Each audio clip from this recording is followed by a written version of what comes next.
гӯштингирӣ намоди тамаддуни тоҷикон аст ва варзиши паҳлавонӣ реша дар таърихи кӯҳану фарҳанги ғании Тоҷикистон дорад.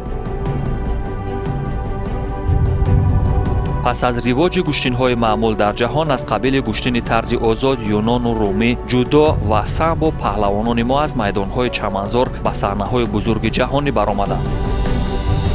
достони имрӯзаи паҳлавонии мо низ пеномони чанд тан аз чеҳраҳои саршиноси майдони паҳлавонӣ нақл мекунад.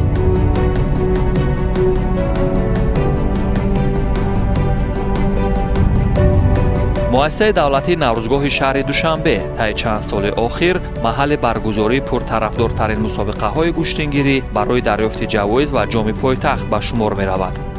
шафати наврӯзгоҳ маҳалли тамрини варзишгарон қабл аз баромадан ба марҳилаҳои нимниҳоӣ ва рақобатҳои финалист. муҳаммадризо Қувватов қаҳрамони аввали мо машғули тамрин буд. аз гӯштингириву вижагиҳои инфиродии ҳарифон ва эътимод ба маҳорати хеш бо ифтихор нақл мекард. гӯштинги миллӣ гӯштинги беаднав аст. барои гӯштинги зидои каме ҳам бошад ба мо кӯмак мерасонад ки то дар оянда мусобиқаҳо дар усулҳои худро низ дар дигар мусобиқаҳо мо метавонем гузарондан, на ки мусобиқаҳое ки усулҳои партиярӣ, балки усулҳое ки дар равиши гӯштинги миллӣ мешаванд мо метавонем дар мусобиқаҳо гузарондан. муҳаммадризо дар марҳилаи нимниҳоӣ бояд бо Иброҳим Абдуллоев, ҳарифи сарсахту пурқувваташ рӯбарӯ мешуд. аз дасти ин ҳариф як бор шикаст хӯрда ва як бор пирӯзӣ ба даст овардааст. дар гузашта ӯ ки маро дар манеж мағлуб карда буд ва тамаоро дар мусобиқае ки дар ҷумҳурӣ гузашта буд дар Душанбе онро бо ман низ мағлуб кардам ва ин низ сеюмин мусобиқа мешавад ки мо бо он якҷоя вомехӯрем ва баъдтар баъди чанд дақиқа маълум мешавад ки ки ғолиб аст. инак маротибаи сеюм барои натиҷаи 2-1 мубориза мебурданд. инҷо пироҳани сафед пӯшида ҷоизадори ҷоми Авропо шаҳри Санкт Петербург яке аз паҳлавонони навҷавон Муҳаммадризо Қувватовро мебинем. вақт ба анҷом мерасад.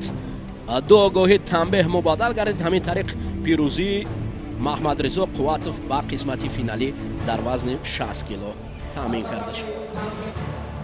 аз мусоҳибаи Иброҳим низ бармеояд ки аз натиҷаи бохти феълӣ чандон нигарон набуд. имрӯз дар бохӯри ниманиҳои бо Қувватов қуввозмоӣ намуда бо бартари огоҳӣ ба ӯ бохтам. ӯ бисёртар брасо ки Дилшод Скален мекард ӯ каме бартарӣ дошт аз ман.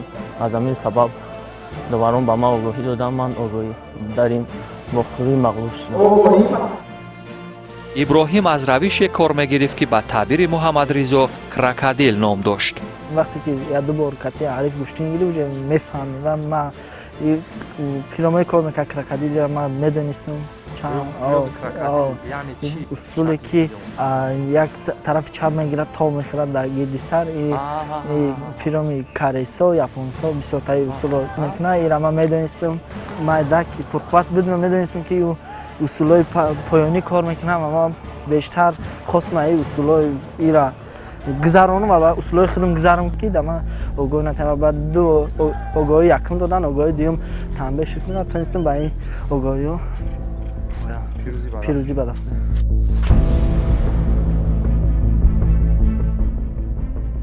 ҳарифи финалияш Муҳаммадзода Муҳаммад ҳам ба Муҳаммадризо ошно буд. ҳарифи финалӣ катин ду бор вохӯрдагим дар ҷоми президент 2018 гузашта буд. якуми ҳарифи ман буд. ира ман шикаст додам ва бо як бор дигар дар гӯштинги миллӣ ки бо ин вохӯрда будем ду бор инро низ ман шикаст додам ва ба насиб бошад дар финал дар ин мусобиқаҳо қуввозмоӣ мекунем ва ин ҳариф тарафи дасти чап кор мекунад. скрут кард бо равиши партери ҳам плечое ки меган ҳамин усули бо замин шита бардоштан ҳамин ду даст тарафи чап мегирад. инак финал рақобате ки паҳлавони шумораи 1 ҷумҳуриро дар вазни то 60 килограмм муайян мекард. ва Меҳрзод Суфиев дар ин вазн аллакай барандаи медали биринҷӣ аст. чун баён кардем ки хеле ҳам ҳунараш фавқулода аст ва ӯ ҳамин роҳро ҷӯё аст. чӣ гуна мувозинати ҳарифро гум кард, акси амалро истифода кард ва бо истилоҳи дигар ҳам ҳаст ки ин ҳалуки дохила ки хеле ҳам ҳарифро ба ҳолати мушкилӣ овард.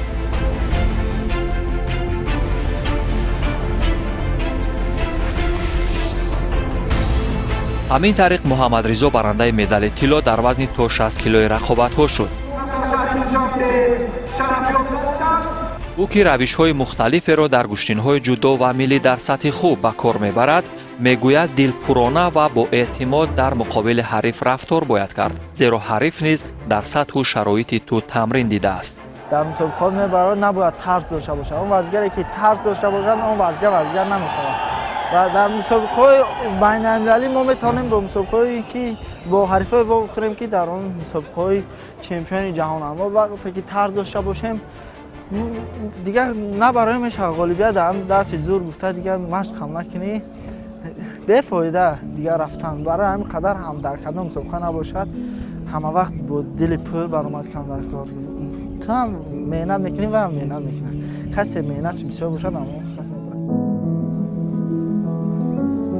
ба қавли ӯ ҳарифаш ҳам нисбат ба гузашта беҳтар буд ва ҷиҳатҳои бартарии муҳаммадризоро хубтар омӯхтааст. аз гузашта фарқ мекард. он қариб ки маро омӯхта буд.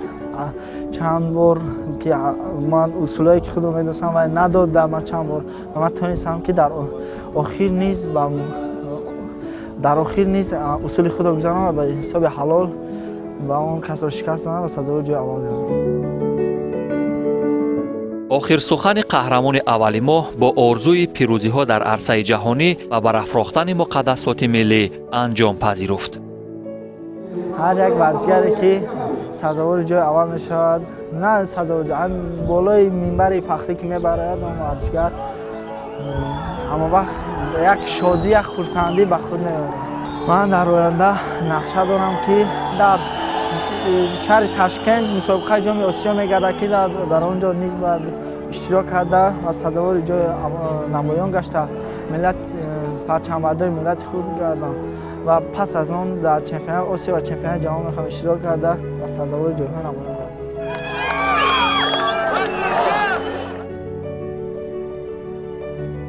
гӯштинги миллӣ ин гӯштинги ин ки дар таърихи ниёгони мо аст. ин гӯштинги беаднағз аст. мо аз ин гӯштинг таҷриба мегирем ки дар мусобиқаҳои берун аз кишвар ин усулҳоро мегузаронем. дар ин ҷодаи пурмашаққат ва орзуҳои неки ӯ ба ӯ пирӯзӣ ва барор таманно дорем.